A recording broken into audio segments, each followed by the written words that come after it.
Fala pessoal, muito bem-vindos aí a mais uma live. Boa tarde a todos. Essa live faz parte do nosso conjunto de lives da First Webinar. Jonathan, solta a vinheta.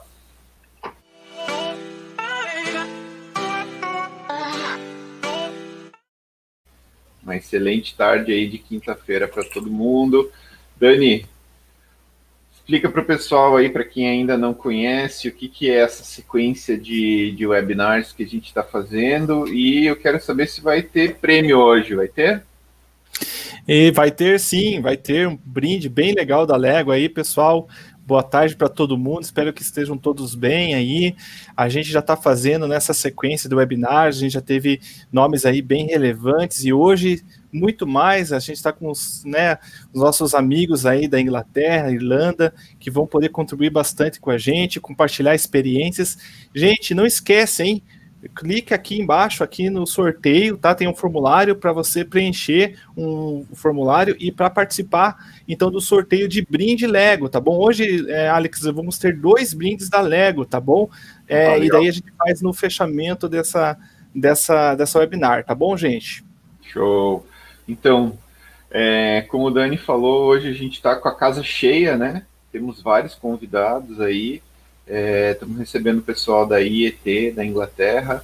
Eles fazem a operação da First Lego League lá na Inglaterra e na Irlanda, e eles gentilmente aí cederam o tempo para participar da nossa live de hoje.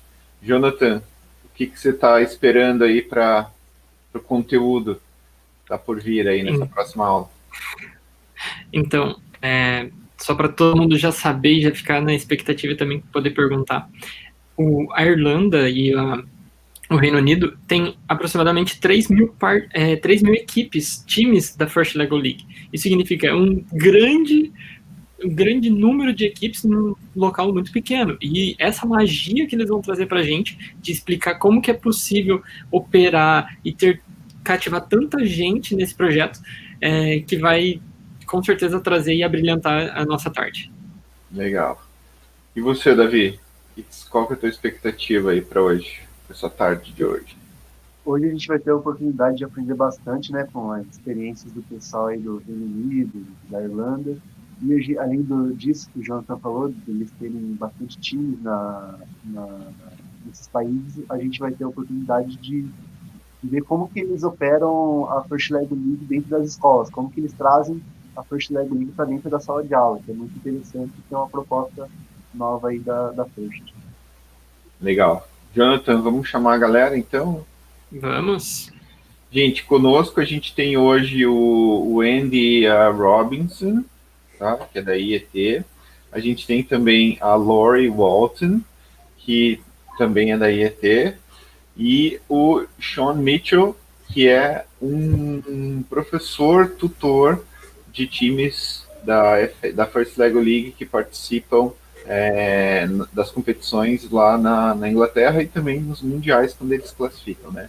So guys, thank you so much for being here, with us in this afternoon. It's a pleasure having you all.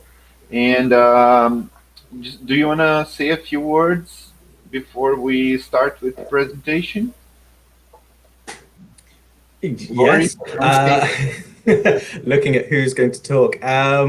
Yes, hello everyone. I've tried to get this and I'm going to say it terribly wrong, but I think Boataji, something close to that. Very good, very good. Yeah, thank you for having us.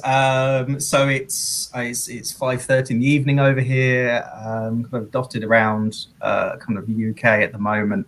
But yeah, it's great that we can join you on one of these brilliant webinars. And we're obviously we're obviously in a very strange time, and being able to kind of work together internationally with these brilliant partners, I think is great for looking at the future of how we're going to kind of tackle this season. So yeah, thank you for having us. I said we'll hopefully get some questions and we'll do our best to help. Yeah, Lowri, I don't know if you want to say anything. I don't think so. I think you've covered it beautifully, Andy.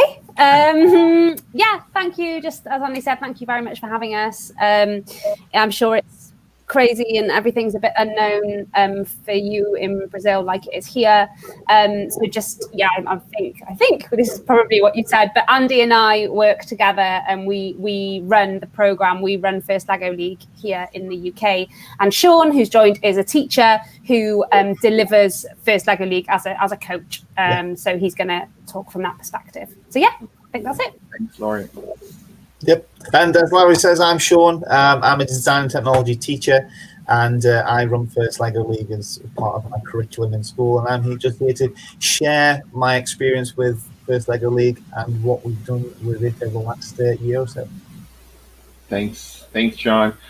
Pessoal, então eles agradeceram bastante, né, essa participação e falaram que a gente está vivendo esse momento um pouco complicado, né, e a gente vai falar um pouco sobre isso na apresentação e como que é toda essa operação lá no Reino Unido. Então, vamos passar para a apresentação agora, a gente vai começar e fiquem à vontade para perguntar aí no chat. A gente vai passar alguns slides e depois a gente faz uma pausa. Eu chamo o Jonathan, o Davi, o Daniel, para a gente fazer alguns comentários sobre o que eles explicaram em inglês. A gente vai explicar em português, ok? Para todo mundo entender, e os slides estão em português. So, Andy, you're welcome to start. Lovely. So yes, obviously looking at First Lego League, and I'm going to try to give a bit of context about what we do here in the UK and Ireland, looking at the past season, looking at the season just coming. But in terms of who we work for, so we are part of the Institution of Engineering and Technology, or the IET. This is an organisation which is been founded 149 years ago. We've got a bit of a big birthday coming next year, and has members kind of across the globe, about 168,000 members. But within the IET, ultimately the mission is to inspire, inform, and influence the global engineering community. Now, with regards to First Lego League, this falls within the education arm of the IET and charitable kind of aims that we have. And within that mission statement, we are about inspiring the next generation of engineers and technicians. And that is why we run the First Lego League program, to make sure that we can get those future generations thinking about engineering, science, technology, sort of as an actual kind of career path they can move in, or even just enhancing the skills that they have. So with regards to First Lego League, in the UK and Ireland, we run all three divisions. So we've got First Lego League Challenge. So this is for us, for the 9 to 16-year-olds, with tournaments that they attend, compete at regionally, with a chance to progress on to national, international finals. We then have First Lego League Explore, which was formerly First Lego League Junior. So this is for 6 to 9-year-olds. And then we've got First Lego League Discover, formerly called First Lego League Junior Discovery Edition. I'm glad they've shortened the name, which is starting off with those 4 to 6-year-olds. So what we hope and what is slowly starting to build with us is that children will start within that youngest program, the Discover, at 4 to 6. And as they move through to Explore and then into Challenge, they're enhancing those skills, not just within robotics and programming, but within STEM in general, being able to communicate, being able to work as a team and problem solve. Now, looking at last season, we had a great season, which we're really thankful for. So within Challenge, for the first time, we broke the 1,000 team mark, which was absolutely brilliant, engaging over 8,000 kind of students across the UK and Ireland. Explore, and very similar, looking at 1,000 teams that are there, and Discover as well, now being the kind of first official year that it has run. We were involved in the trial of Discover, but again, just close to kind of 1,000 teams kind of taking part within the program there. Now, in terms of the season just gone, with First Leg League Challenge, we were very fortunate. We got kind of everything done before the pandemic kind of hit. So we actually had 3 national finals this year. So we held them for England and Wales, Scotland and Northern Ireland and Ireland. It's the first time we'd held them as 3 separate events. Traditionally, we only had 1 national final. But because the program has grown so much, we were able to kind of engage more teams. And we got those done literally a week before lockdown kind of kicked in for the UK and Ireland. We did have winning teams, which were going to be sent to Brazil, to Greece, but also to Detroit. Unfortunately, with the pandemic, we weren't able to obviously send, but we do hope that we'll be able to send some teams next year. And then again, everything's moved around a bit, but we're also hoping to hold our own international event now in London in 2022. So fingers crossed, everything will have cleared up by then. Cool, thanks, Andy. Então eu vou chamar agora aí o Jonathan, Davi e o Daniel.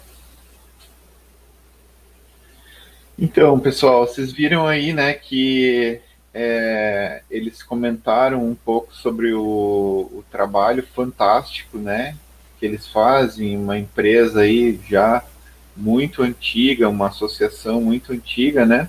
Jonathan, o que você tem a dizer sobre esse trabalho que eles fazem e a missão deles?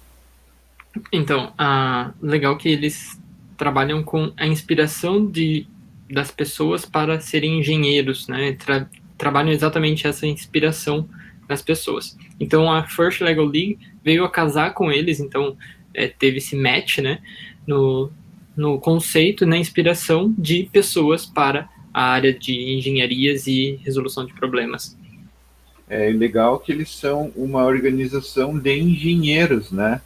Que já tem aí 149 anos, eles são do mundo velho, né? A gente fala 149 anos, uma organização, e essa parte deles é a parte voluntária, né? Eles são uma organização enorme, que tem 168 membros ao redor desses países, e é uma parte totalmente voluntária que é financiada pela organização. Isso é muito legal, né? É uma coisa que a gente deveria ter aqui no Brasil e ainda não tem. Né, Dani, o que você achou aí dessa primeira parte aí deles, de toda essa organização, voluntariado? Fantástico, fantástica essa integração, né? E essa preocupação realmente, né, com essas crianças, né, promovendo diferentes tipos de habilidades nessas crianças, né, habilidades que são realmente aquilo que é a exigência do nosso mundo contemporâneo, né, do nosso dia a dia já, e que cada dia vai ser realmente mais, assim, mais presente no nosso cotidiano. Então, realmente, assim, fantástica, uma inspiração também para a gente, né, essa ação deles aí. Uhum. E eles, não sei se vocês repararam que ele falou que eles querem dar cada vez mais uma continuidade. Então agora, com os 3 programas, né, os novos programas que a gente falou na última live, né, Davi, você viu que eles operam o portfólio inteiro, né? O que você tem a comentar aí sobre essa parte? Diferente aqui no Brasil, que tem 2 operadores para os programas da FIRST, que são o SES do Departamento Nacional e a Tecnologia Educacional, lá no Reino Unido e na Irlanda, eles operam todo o portfólio da First Leg League. Então, eles operam desde a First Leg League Discover até a First Leg League Challenge. Então, eles abrangem desde os 4 anos de idade até os 16 anos de idade para o programa da First. Legal. E como o Jonathan tinha comentado no começo, eles chegaram num número de mais de 3.000 times. A gente aqui no Brasil deve ter um pouco de mais de 1.000 times, né, Jonathan? O triplo da gente, né? Exato. Então, eles inspiraram já mais de 17 mil crianças em um ano, né? Então, esse um ano, olha quantas pessoas já foram inspiradas na região. Legal. A Rosinilda está comentando ali no chat que ela quer começar um programa como esse nas escolas, e conta com a gente para saber mais como que você consegue fazer isso daí acontecer dentro da tua realidade. Já tem o link na descrição. Opa, legal. Vamos voltar então. Vocês têm mais alguma coisa? Daniel, Davi, tem mais alguma coisa a comentar? Só que eu quero ir para Londres no Internacional que vai ter lá, né? Viu, né? O Internacional O Brasil tá lá. vai ser lá, né? E eles falaram que eles acabaram todos os torneios uma semana antes do lockdown, tiveram muita sorte. E classificaram times pro aberto do Brasil, só que infelizmente não aconteceu, né? Mas vamos ver se no ano que vem isso daí, essa combinação aí, Brasil e Inglaterra, acontece. Ou de lá para cá ou daqui para lá, né? Vai acontecer sim. Então vamos voltar.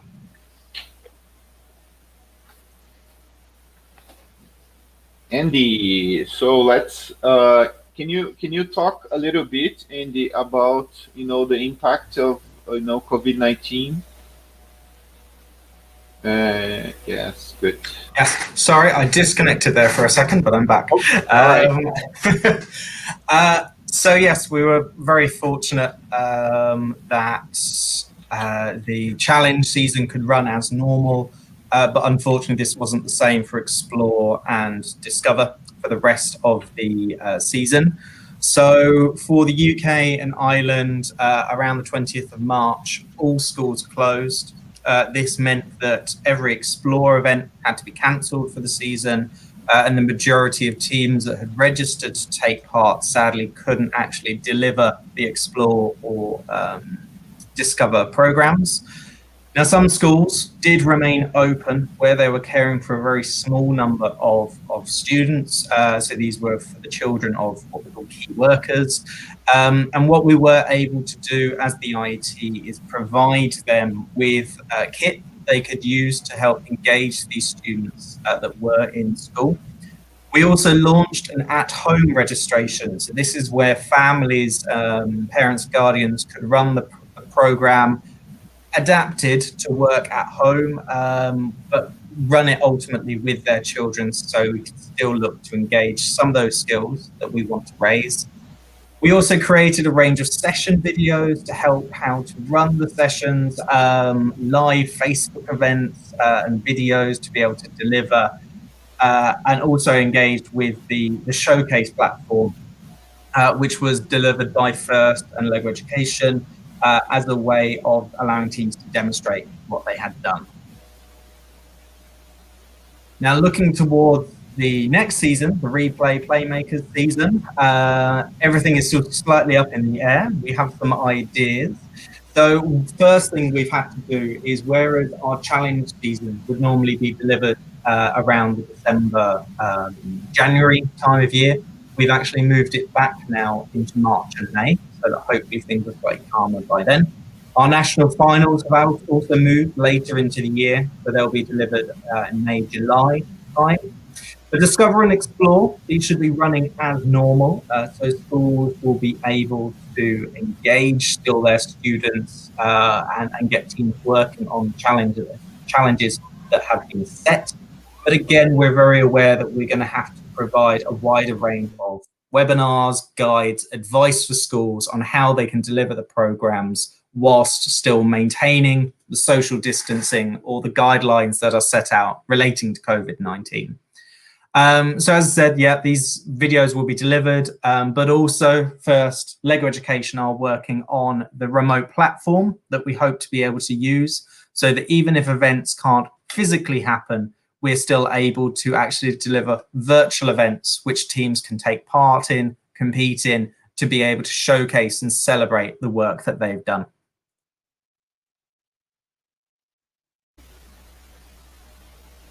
Thanks, Andy.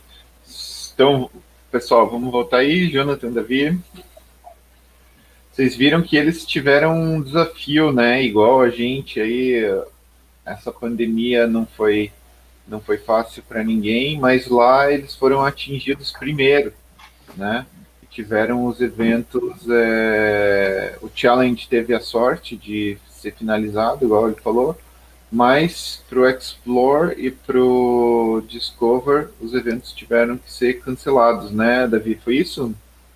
Foi, igual a gente teve aqui no Brasil, a Challenge até o Nacional, ela conseguiu ser finalizada, né, o último torneio, Porém, como o calendário da Explore, da Discover aqui no Brasil é um pouquinho diferente em função do calendário americano, a gente foi atingido também dessa pandemia, e os eventos que a gente estava planejando que iriam acontecer agora em julho, em agosto, setembro, não aconteceram os eventos físicos, né?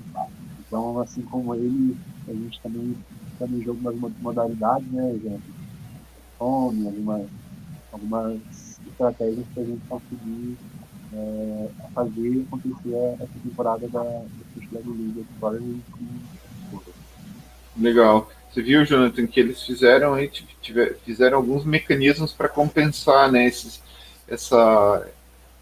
problema aí do Explore e do Discover, né? Usando showcase, etc, né? Sim, exatamente. Eles utilizaram a plataforma First Lego League Showcase, em que os alunos conseguem colocar seu progresso dentro dos eventos, né? Dentro da temporada ali dentro, com foto, vídeo, texto, etc. E as outras pessoas podem assistir e ver esse conteúdo também. Isso é super legal e está disponível aí na rede também para todo mundo ver. E o que eu achei legal também, que eles fizeram uma categoria que eles chamaram de at home, né? Que é também o que a gente está propondo aqui no Brasil, de que os alunos consigam fazer a First Lego League também em casa, com Lego que pode ser construído, feito atividades em casa, e que vão construir uma plataforma do showcase. Legal, perfeito. Você viu, Dani, que a próxima temporada aí cheia de incertezas, né? Mas eles já deram algumas datas, né? Algumas coisas. Está todo mundo meio assim, né? Né? Mas eu achei legal como que eles estão tentando encontrar caminhos, né, de enfrentamento, né, e achar soluções para que o pessoal não fique parado, né? É legal porque eles estão criando vários cenários ali que eles estão engajando professores, estão engajando os alunos, estão até considerando os pais também, né, junto nesse movimento. Então, isso também serve de lição para a gente, né? Por mais que, né, tá incerto as questões para ano que vem, mas eles estão se movimentando e estão articulando vários cenários para que a coisa não pare. Muito legal isso. Muito legal mesmo. Jonathan, a nossa temporada ainda não acabou, né? A gente vai fazer um formato parecido, né? Então espero aí que quem quiser participar ainda dessa temporada ainda dá tempo, né? Dá tempo, é só se inscrever, já tá ali no link na descrição também. Pode conhecer o programa todo do At Home e basta entrar em contato com a gente. Legal. Eles tentaram estender as datas da próxima temporada o máximo que der para o final da temporada, mas diz que o Discovery e o Explore vai rodar normal, né? Vamos voltar então agora com a Lowri. Hello. Lowri, Yes. what can you say about the class pack?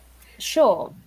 So class pack is kind of I wouldn't say it's a new thing, because I think a lot of teachers have probably been doing it already, but it's something new, I think, for partners to actually offer.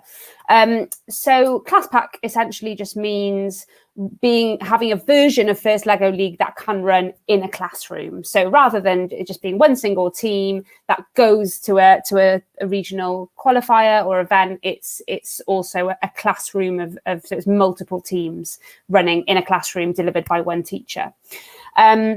So we have been running a version of Class Pack for Explore, which was previously Junior, for about 2 years. So it was really just something that we thought was required, because we were getting quite a lot of requests for it here in the UK. So Junior was already doing really well. I think we'd had about 300 teams or so the previous year, so it was good. But then we decided to introduce Class Pack, or we called it Micro back then. And it really, really just kind of went mad and blew up here in the UK. It was really, really popular. And I think especially for that age group of children, so 6 to 9 year olds, teachers just found it a really brilliant classroom activity. They're still working in teams, but it just really worked in that classroom setting. So for Explore, we ran it as 5 teams. So we would give it as a team, a pack of 5 kits, basically. So for a class of 30, you'd have 6 children in a team, and that's 5 teams. So yeah, for the Mission Moon season, which was the 1819, it says 1829 there. Oh no, you've got it right. We've got it wrong on ours. The 1819 season, you can see we had 220 teams that came out of class packs. And overall that year, we had about 800 teams. So it was actually a quarter of our teams came from class pack, which, so you can see it's really worth doing. We did it again the following year for Boomtown Build, and we did get a lot of teams schools registering for it, but as Andy said, we had to kind of close it all a bit early, and a lot of we probably would have had more register throughout the year. But unfortunately, because of COVID-19, we didn't. But we still had, 205 teams that came out of class pack registration, which is something we're really happy about. So because it was so successful in Explore, and also we had been discussing running class pack with Challenge for a little bit, but we just felt that we weren't quite ready to do it. However, because of the virus and the impact it had on the schools, we actually felt that starting class pack now was a brilliant idea. We'd run it as pilots in previous years, so we ran a kind of a test version of it in the past couple of years. And Shaun, who's going to talk later, was actually one of the schools that did that pilot for us with class pack. But this is going to be the first year that we kind of officially have class pack as an available option for schools. So as I've said, it's an in-school version of First LEGO League Challenge. And the idea is that the teacher runs an in-school tournament. So they work through the sessions in the same way, but then they run the tournament in school themselves. So it reduces having to leave school to go to a regional event. So generally, I'm not sure if it's the same in Brazil, but generally here we have about 30 children on average in a classroom. So obviously, as you know, there can be up to 10 children in a team in First LEGO League Challenge. So for us, that's basically between 3 and 5 teams. It obviously depends on how many robots, so Spike Primes or Mindstorms, are available in the classroom, because each team obviously needs a Spike or a Mindstorms. What's really great about class pack is it enables the teacher to run it within the curriculum time, which is great because it kind of means they can do it whenever they want to. So obviously with a tournament, you have a tournament on a certain day that's outside of school. You have to make sure you're finished by that point. Whereas with class pack, you can run it whenever you want, and it's more flexible for a teacher. As I mentioned, it's especially great at the moment because, as you all know, getting out into events is, who knows when that's going to be able to happen and if that's going to be able to happen. So for teachers to be able to do it themselves in school, they don't have that worry about having to get children out of the classroom. So that's why we especially wanted to make it happen. We, as a partner, will provide kind of resources and guidance to make sure that the teacher and coach is supported, but really they follow the team meeting guide in the same way that a coach follows it. Normally, some teachers will kind of maybe write additional documentation as lesson plans, but that's really what they need. What we are deciding to do here in the UK is to actually offer, at certain points in the year, offer class pack schools that their winner from their in-school tournament can then go to a regional event. So because we are running our regional events between March and May in 2021, some of the class pack schools will be able to then send their winners to one of our regional events. which is something we're excited about. What's also a really good thing for ClassPack is that obviously when schools register, they get the challenge sets and they get the books and a few other bits and pieces, which I'll talk about shortly. But what we're also going to offer is top-up packs. So that means that you can use the same Lego, so the same challenge sets, but with multiple classes. So those top-up packs will basically be more books for then another group of kids to be able to use the same sets, and then it just reduces the cost for the teacher, but it means that multiple classes can use the same set. So it's just a bit more resourceful that way. Cool. And then, so so this is very much what we are doing in the UK for ClassPack. So obviously this will be different across the world. But what we are offering with our ClassPack registration is 2 of the replay challenge sets, 2 of the team meeting guides. So that's obviously for the teacher, and then perhaps a teaching assistant if necessary. A ClassPack event guide. So that's how to run your final tournament at the end. 30 of the engineering notebooks, obviously for every child.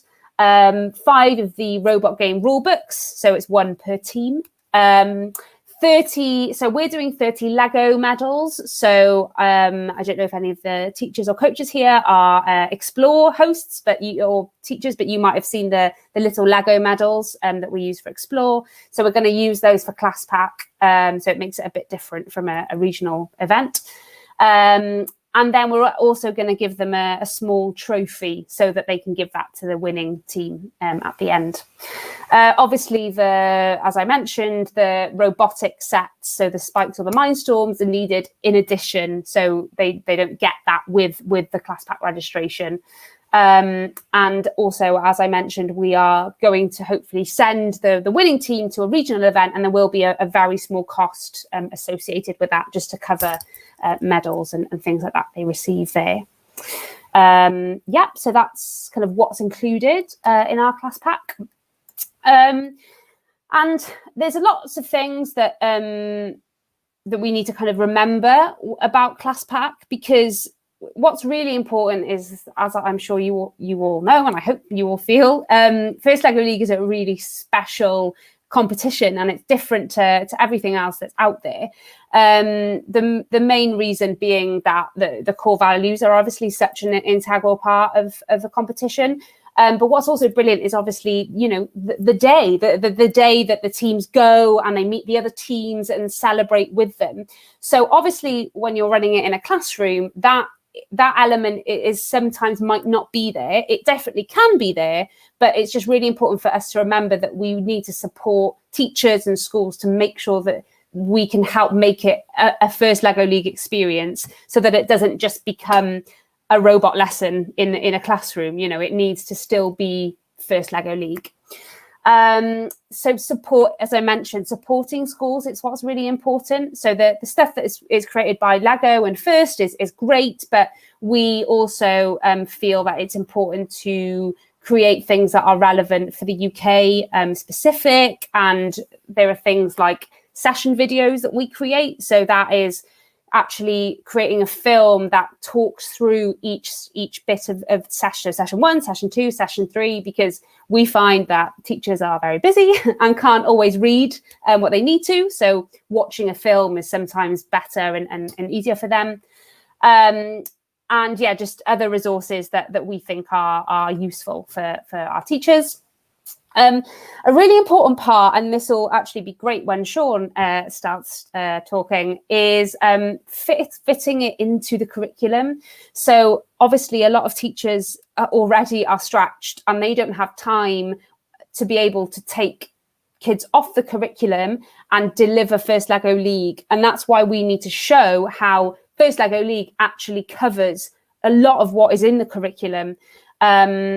So it's the best way of learning is through a program like First Lego League, but having that in documentation is really important. So we are not there. It's a big job, and it's something that we will look to do, but it's just something to remember.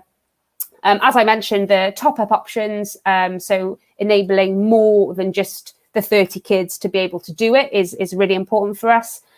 And then just the final thing is that we work with, obviously, Lego education distributors. So they are the people that go out and sell the Mindstorms and the Spike Primes. Obviously, they're already doing that as part of their job. So we want to make sure we can kind of team up with them. So when they go out and kind of a school wants to buy a set of Spike Primes, we say, well, hey, look, you can do First Lego League with that, and that's how you use your Spike Primes or your Mindstorms to kind of the best of what they're good for.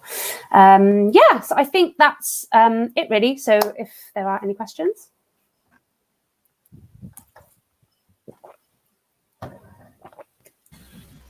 Thanks, Lowri. Very well explained. So I will call, the Jonathan, Davi and Daniel. Davi, Daniel, Jonathan. Nossa. Muitas coisas, né? Gente, muitas coisas super interessantes que a Lowri falou agora, né?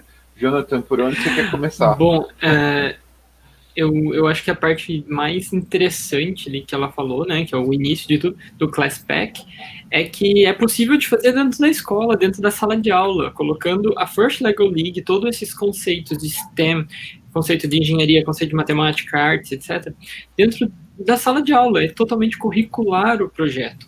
Então, é muito simples de colocar isso em ação dentro da escola. Então, é claro que lá no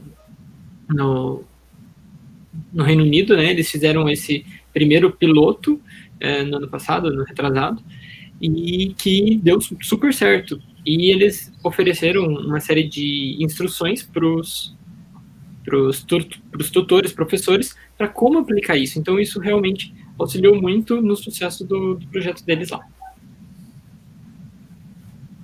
Legal. E eles são pioneiros em tudo lá, né? A Inglaterra sempre está na ponta para testar, fazer as coisas acontecerem em primeira mão lá. E ela falou, é algo novo, mas não é algo novo para o professor, porque o professor já meio que fazia isso, então agora é algo novo que a Lego oficializou, né? Então agora a gente tem esse programa aí oficialmente, né, pela First, que é a versão da First Lego League na sala de aula, né, Jonathan? Muito legal. Davi, você viu que ela comentou aí o número de times por sala, o número de alunos, o que precisa, quais são os materiais, o que você tem que comentar sobre isso? Sim, ali ela falou que na challenge do Fastpack, dentro de uma sala de aula, geralmente tem 30 crianças, mais ou menos, e eles separam entre 3 e 5 equipes essa sala.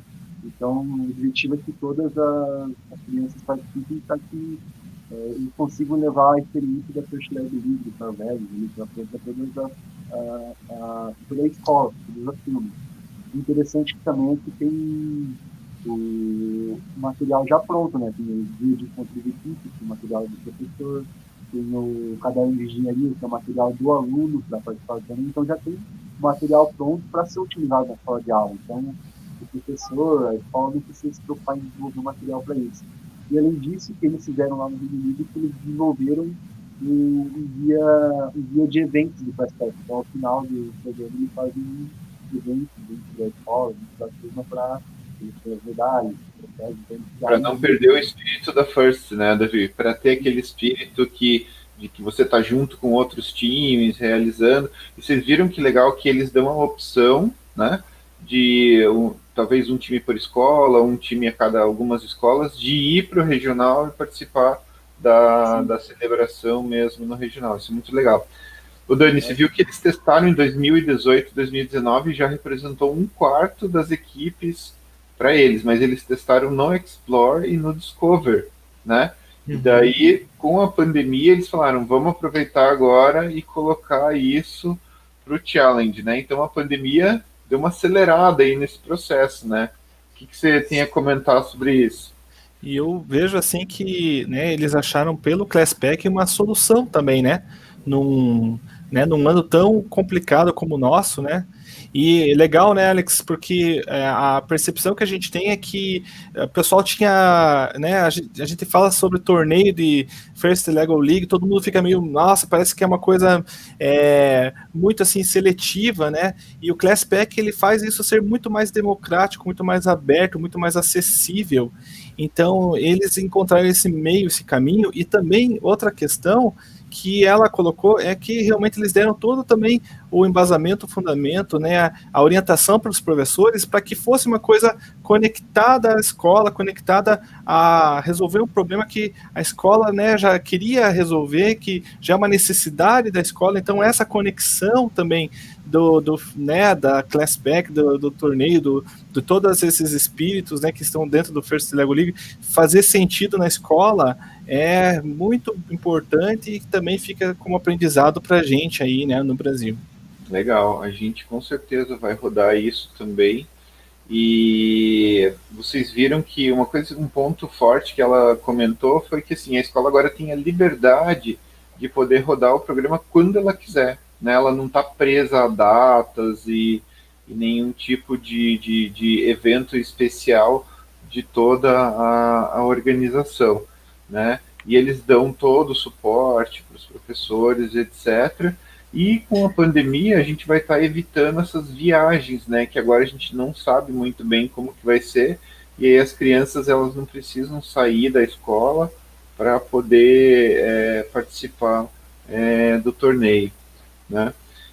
Jonathan, ela comentou uma coisa muito legal que assim, ó, eles têm um programa lá que é para que a escola aproveite o mesmo Lego e eles só vão mandar materiais extras de livro e aí você vai poder potencializar o uso, né, dos robôs e dos sets, né? Sim, exatamente. Então, ela deu o exemplo ali de mais ou menos 30 alunos e 5 sets, né, 5 conjuntos de Mindstorm e Spike.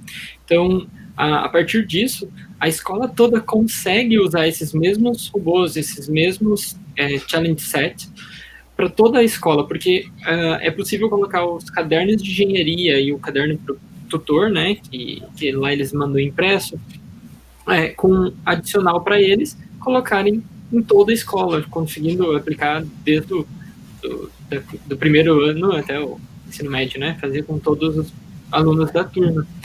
E uma coisa, Alex, que eu achei bem legal que ela falou é que a First Lego League se destaca das outras competições, dos outros programas de robótica, exatamente porque tem o Core Values. Então, a partir do Core Values, a gente vê que toda escola consegue desenvolver essas habilidades de trabalhar em equipe, de saber de inovação, de descoberta, dentro da própria aula, dentro do próprio conteúdo curricular. E com o espírito da First, ou seja, a gente une o útil ao agradável. Legal, gente. Vamos voltar então para o Shaun, que daí a gente já está só com 10 minutos. Então, Shaun, I'm going to welcome you now because, you know, we're in the final 15 minutes here. Okay. So I want you to show your experience as a teacher. Ok? O Shaun vai apresentar a experiência dele como professor. A Lowri e o Andy, eles são operadores. O Shaun é um professor que tem um time. Yes, hello everybody. My name's Shaun Mitchell. I'm the director of design and technology at Endon High School, which is a little school out in Stoke-on-Trent in the UK. So a little bit about me and my background, really. I have a passion for technology, for STEM subjects, for inspiring our future designers and engineers and problem solvers. And I've found a way of doing that by using Lego robotics in my lessons over the last 5 or 6 years now.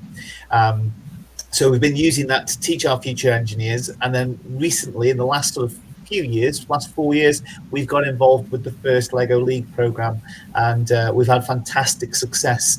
I've been very lucky this year to coach 5 teams in the 2019 season, and last year 2 of my wonderful teams received international invitations, one over in Greece and one to the beautiful Brazil, but unfortunately, obviously due to COVID, we unfortunately couldn't make it this year, but hopefully in the future. So Class Pack itself, The basic setup of ClassPack, how we've done it this year, is we split our class into small groups. Now, I've said there 4 to 6 pupils, but obviously our first Lego League team can have anything up to 10 pupils in a group. And then what I found, or what is suggested, is to split that team into sort of Team A and Team B, having Team A focus on a project and Team B focus on the robotics. And I'll go into that in a bit more detail later, but the idea is that they would swap over lesson by lesson, so that everybody gets the opportunity to have a go at doing the project, and everybody has an opportunity to program and get to know the robot. And it's vitally important when you've got so many students wanting to do so many different things, that they get that opportunity. Also, each team obviously is going to need a spike or EV3 robot, as Lowri's already mentioned.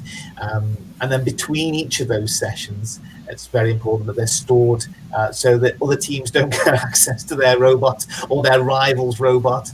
So stored safely somewhere that they can quickly access them at the start of next lesson and really get going as soon as they can in the lesson.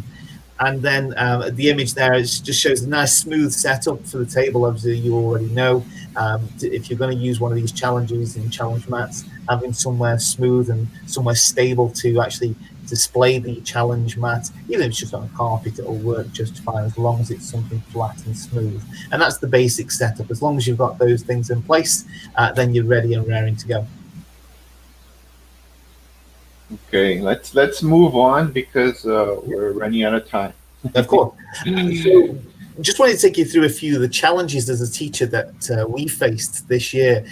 First of all, storage was quite a big challenge. So we had 2 classes of 30 students per class that were doing this robot challenge. So we had 10 different robots that we had to store, not only the robot, but their actual robot box. And obviously the robots then get bigger than the box, so the robot had to go on top of the box. So you've got quite a large storage space then for 10 different robots. So having that dedicated storage, we didn't realize at the start was going to be such a problem, but we got a dedicated cupboard.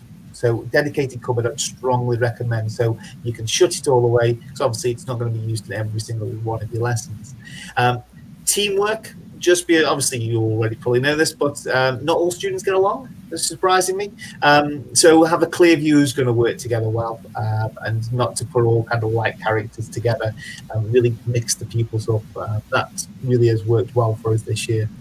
Rotating the teams, make sure that everyone has the opportunity to get involved in the robot and the project. That idea of having Team A and Team B, that was really vital to this year. What we did find a little bit later on with Team A and Team B, they kind of decided amongst themselves, actually, I prefer being on the project side, or I prefer being on the robot side. And then there's a little bit less rotation as they go through, but you can leave that up to your teams or even up to yourself and how you want to work that.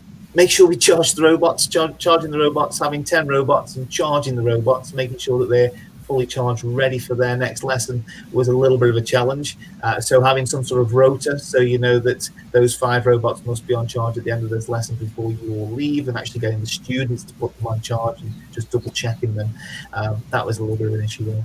And then software, just making sure we didn't, at one stage, we had a software update that we'd missed. The firmware on a couple of the robots wasn't quite right. So that delayed the start for a few of our students. Quickly changed, quickly rectified, but just very, very simple things that you can do to prevent problems at the start. But we did have tremendous success doing this program. We had pupils working totally independent of me.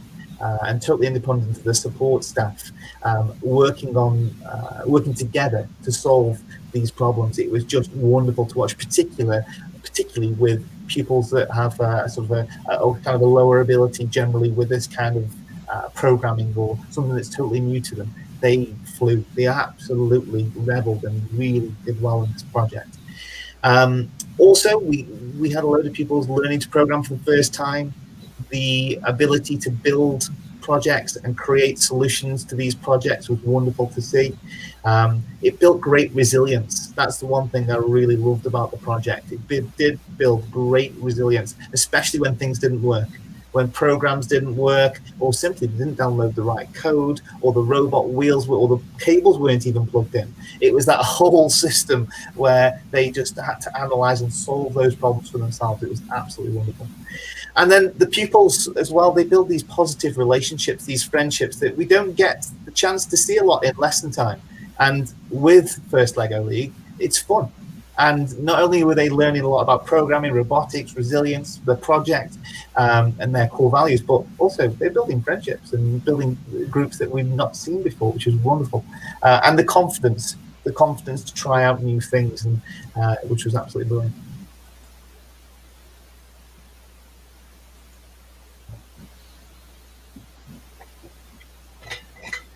Ok, gente, o Shaun comentou aí muitas coisas muito legais, né? Então ele falou um pouquinho sobre o formato que eles usaram lá, né?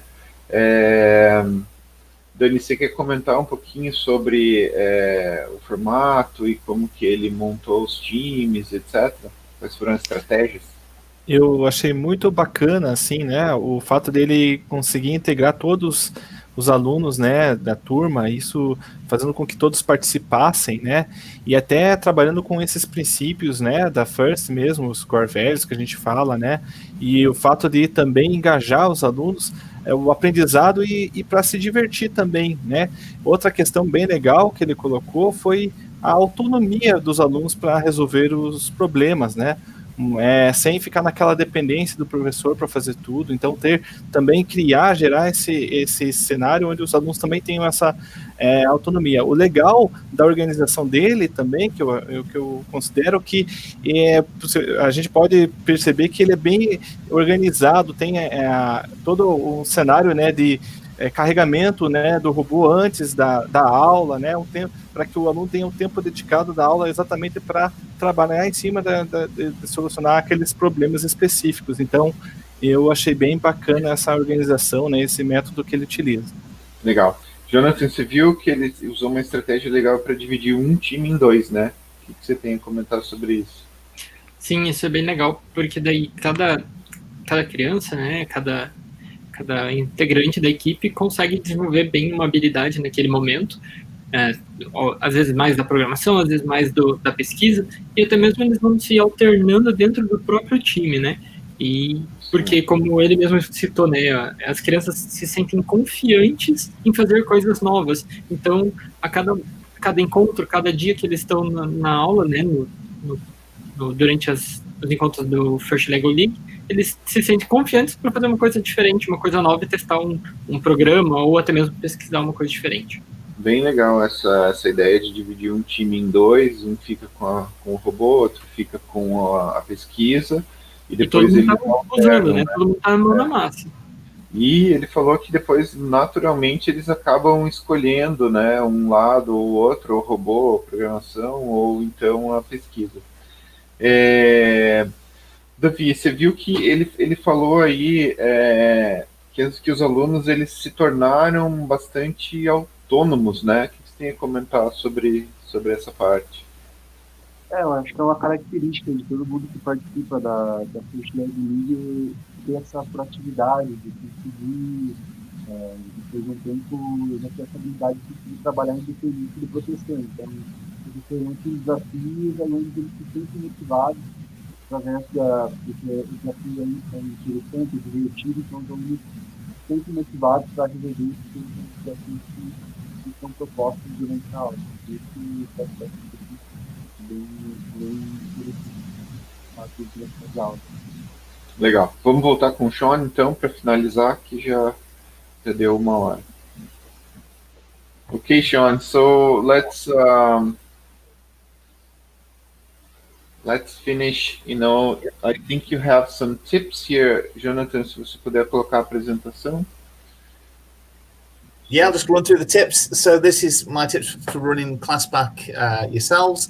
So there is a team meeting guide that has 12 sessions that are already planned out or suggested. And now obviously you can use them or be loose with them. That's totally up to you. And you can run it for 60-minute lessons to 90-minute lessons. We ran 60 minutes for a lesson per ClassPack. The students often wanted to come in at lunchtimes as well, which was absolutely fine, and we allowed them to do that, and because it was so engaged, they really wanted to get involved. Use the first LEGO League intro videos. They're fantastic. They're on YouTube to really show about what the project's about. Show some basics of the class pack. So give them, as the teacher, give them sort of information about how to get the robot to drive forward, get them to do that basic code, get them moving backwards, turning the robot. Once they've got those 3 small steps, going forwards, backwards, and turning, they can access an awful lot of that challenge grid and that challenge mat. So really giving them that tool really enabled them to fly with ClassPack this year. Teams must organize themselves, so making sure that they get their robots out and pack them away, making sure they're plugged in to lessen the load on the teacher. Team A and B within each team must rotate each lesson, and that can adapt as it goes forward, and really gives them all an opportunity. After the 12 sessions, we hosted an in-school celebration day where all the pupils were off timetable, where we did our own first LEGO League event at our school. And we had a few of our ex-students and current students come in and help us with the day, judging the core values and judging the robot games. It was absolutely wonderful, great celebration. And then one of our students went to our local regional tournament, which was absolutely wonderful. The time, so as I've already said there, 60 minutes to 90 minutes lessons, 12 of those, making sure your teams rotate, and obviously making sure everything is organized and safe in your room is key to making sure this works well. And then lastly, really, is links to curriculum. The ClassPack program is a wonderful opportunity for our students to work together and build their communication, listening, and presentation skills.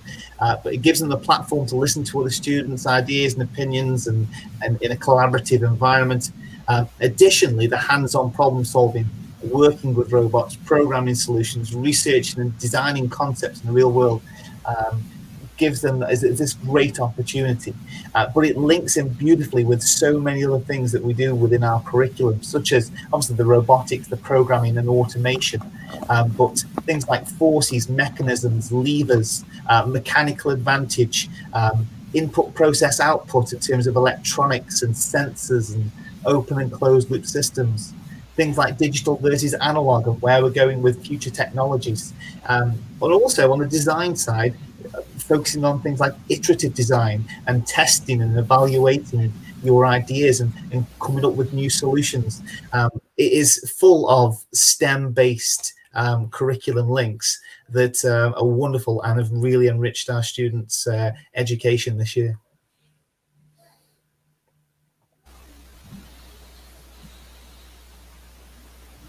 Oh, thank you for listening. Ok, pessoal. Nós estamos com o tempo expirado, já passamos um pouquinho, 4 minutos. Eu queria agradecer muito aí a equipe, Davi, Daniel, Jonathan. And I would love to thank you guys for your time. It was wonderful. Lowri, Andy, Shaun, thank you so much for your inputs and all, the details on how you do, the amazing season that you guys run in the UK. And you guys are, an example for us. We always follow you, and we wish that one day we'll reach the same amount of teams that you guys have at this point. So thank you very much for being with us this afternoon. You're welcome. No, it's been really nice. Thank you for having us. And yeah, it's just really lovely to share. I hope it was helpful, what we've shared. And yeah, if there are any questions that come later, just if you guys want to email us and we'll respond in that way. Okay, we will. Great. Thanks, Andy. Thanks, Shaun. Thank Bye, you. guys. Lembrando que na próxima semana temos o Alex Dantas, que vai falar aí do mundo da robótica. Então, estamos aguardando ansiosamente. Quem quiser saber mais sobre o futuro das profissões na robótica, como que funciona a robótica nos Estados Unidos, no Vale do Silício, está mais do que convidado aí para nossa próxima live da semana que vem. Jonathan, Davi, Daniel, obrigado. Alguma palavra para a gente encerrar? Tem o sorteio, não tem? Ah, o sorteio, claro. Vamos lá. É verdade. Vamos lá no sorteio, então? Eu estava esquecendo do sorteio. E aí, Jô?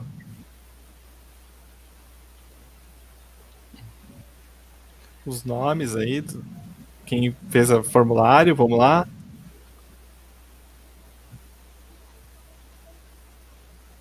Aí, quem ganhou então foi a Raquel e o Thiago Tamer. Então a gente vai enviar os kitzinhos para vocês. Então é isso, gente. Muito obrigado, uma boa tarde e até a próxima. Valeu, gente.